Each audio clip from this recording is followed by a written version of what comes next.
Bonjour à tous et bienvenue dans une nouvelle émission 100% Quintet. Je vous propose de prendre ensemble la direction de l'hippodrome de Vincennes ce mercredi pour le prix du Gâtinais qui est vraiment un joli quintet. Alors ils ne seront que 13 au départ, mais vous allez le voir dans quelques instants, la qualité sera bien au rendez-vous. 13 concurrents âgés de 7 à 10 ans au départ de cette course pour des concurrents dont les gains pour certains et pour une surtout décoloration passent les 500 000 euros de gains, donc vraiment une grosse catégorie.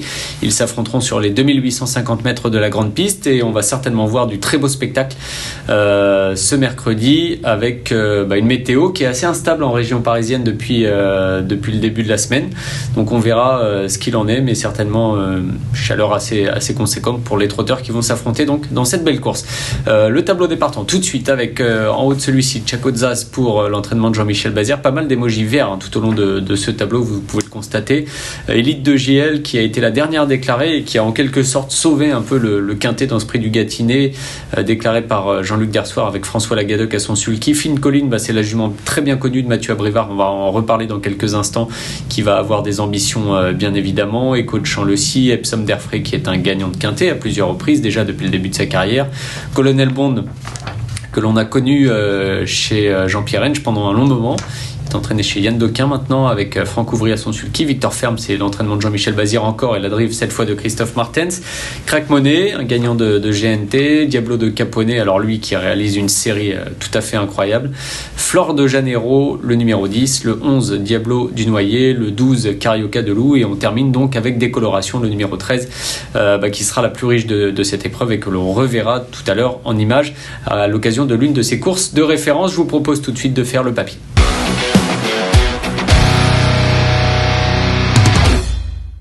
Et donc on débute l'étude de cette course avec, comme d'habitude, le principe de cette émission 100% de Quintet, c'est d'essayer de vous donner un pronostic en 5 chevaux avec des choix. Il a fallu faire des choix, ça a été assez facile pour ce Quintet, je dois bien l'avouer.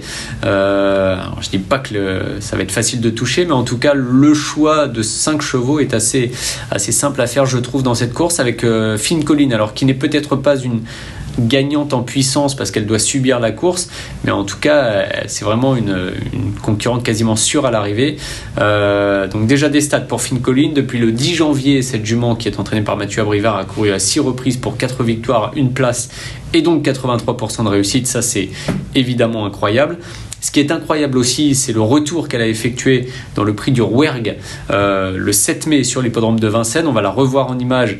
Elle a très longtemps trotté parmi les derniers. Elle avait le 5 à l'Autostar, a été reprise en partant et ensuite trottée en queue de peloton. On va la retrouver en deux faces dans la ligne droite avec tout à gauche de l'écran la casaque bleue de Mathieu Abrivard. Elle a fini à toute allure, butant sur un concurrent italien, Zaccaria Bar, dans les derniers mètres, mais en finissant, vous le voyez, en pleine piste, presque sur la ligne de tête. Donc c'était une très bonne perf aussi lorsqu'on regarde les données tracking, puisqu'elle a couvert ce jour-là son dernier kilomètre en 1,88, ce qui est très rare sur l'hippodrome de Vincennes, et qu'elle couvre ses derniers 500 en 1,92. Donc c'est vraiment une grosse perf qu'a réalisé ce jour-là Fine Colline, battue certes mais avec les honneurs, et il s'en est fallu de peu pour qu'elle réalise un retour étourdissant. Je la prends en favorite parce que c'est une jument très en forme et que je pense qu'elle a les moyens de gagner malgré le rallongement de la distance.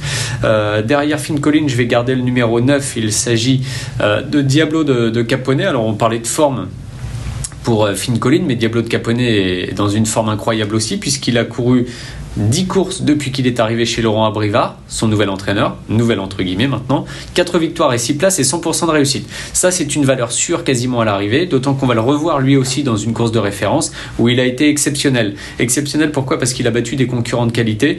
On va y revenir. C'était dans le prix Aletheia le 22 avril sur l'hippodrome de Vincennes, donc plutôt à l'avant du peloton souvent. Diablo de Caponnet, c'est un cheval qui peut aller devant, qui est extrêmement dur à l'effort, et on le retrouve à l'entrée de la ligne droite en tête, menacé néanmoins par plusieurs concurrents et par un concurrent surtout qui va finir 3e ce jour-là, c'est Gangster du Vallon, casaque gros bleu aussi, en très léger retrait avec des bandages blancs aux antérieurs. Et Gangster du Vallon, depuis cette 3e place, s'est classé 2e du prix des Ducs de Normandie sur l'hippodrome de Caen. C'était samedi dernier en Normandie. Donc la ligne est excellente. Diablo de Caponnet repart constamment dans la ligne droite pour s'imposer. C'est sa marque de fabrique, vraiment sa dureté. Donc le long parcours ne va pas le déranger, bien entendu. Et je pense qu'il a tout à fait les moyens de gagner. Donc Fine Colline, Diablo de Caponnet, Fine Colline. Voilà, c'est vraiment une affaire d'impression. Mais ce sont deux concurrents qui vont lutter probablement pour la victoire. Je garde aussi dans cette course très haut le numéro 13 Décoloration parce que c'est une jument de grande qualité qui, on va le voir tout de suite grâce à sa dernière performance, a donné la réplique à une jument comme Ampiam et DSM, Kazakh bleu ciel plutôt pour Ampiam et DSM et blanc dans la ligne droite en pleine piste, et Décoloration le long de la corde qui se défend comme un beau diable et qui va échouer de peu. C'était vraiment très bien puisqu'elle a trotté aux avant-postes ce jour-là, menée de manière offensive à l'avant du peloton, et vraiment elle a superbement soutenu son effort jusqu'au bout. C'est une première chance, elle est déférée des 4, associée à Gabriele Gelormini qui la connaît, et là aussi c'est une gagnante potentielle. On garde aussi dans cette course quasiment de manière automatique le numéro 5 Epsom d'Airfray. Comme Décoloration, il est entraîné par Jean-Michel Baudouin. C'est un cheval qui a souvent gagné au niveau des quintets et qui, surtout depuis le début de sa carrière, a brillé. 35 courses comme vous le voyez dans la stat, 18 victoires et 5 places, 60% de réussite. Donc c'est vraiment des super stats pour ce cheval qui est lui aussi un habitué des courses en avant. Ce sera tout ou rien, mais je pense qu'il va finir dans le quintet. Et puis je termine avec le numéro 11. Qui a peut-être moins de marge, mais qui je trouve des conditions avantageuses ici. C'est Diablo du Noyer, plaqué devant, déféré des postérieurs avec David Thomas son sulky pour l'entraînement de William Bijon. Voilà, lui c'est plutôt pour les places. Voilà pour les 5 premiers. Je pense qu'on peut passer à notre dernière rubrique maintenant, le Notre Choix.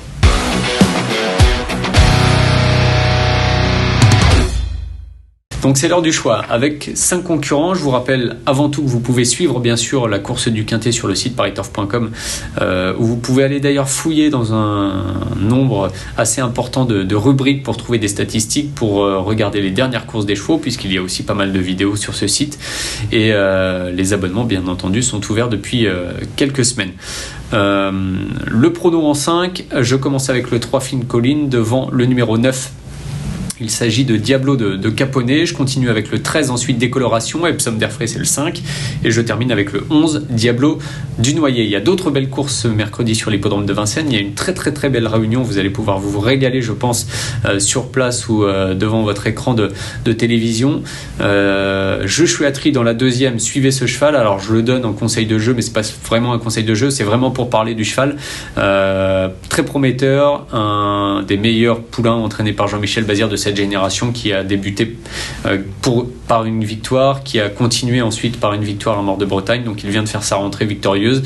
2 courses de victoire pour ce fils de Bold Eagle qui, à mon avis, ne vont pas rester sans lendemain. Sachez qu'au cours de cette réunion, on a Isla Jet, une autre fille de Bold Eagle qui va courir, qui est une jument à suivre. Sachez aussi qu'on a un prix Jean Gabin qui va se disputer plutôt dans la seconde moitié de la réunion et même en fin de programme, qui sera marqué par la présence en tête de Foster Wood et qui, il faut le souligner, a perdu déjà un concurrent, puisque Carioca, qui était le plus riche et qui devait être associé à Eric Raffin, ne participera pas à cette épreuve. Voilà, vous savez tout pour la réunion de mercredi. Je vous souhaite bien entendu de bons jeux à tous et on se retrouve très vite pour une prochaine émission 100% Quintet. Salut à tous.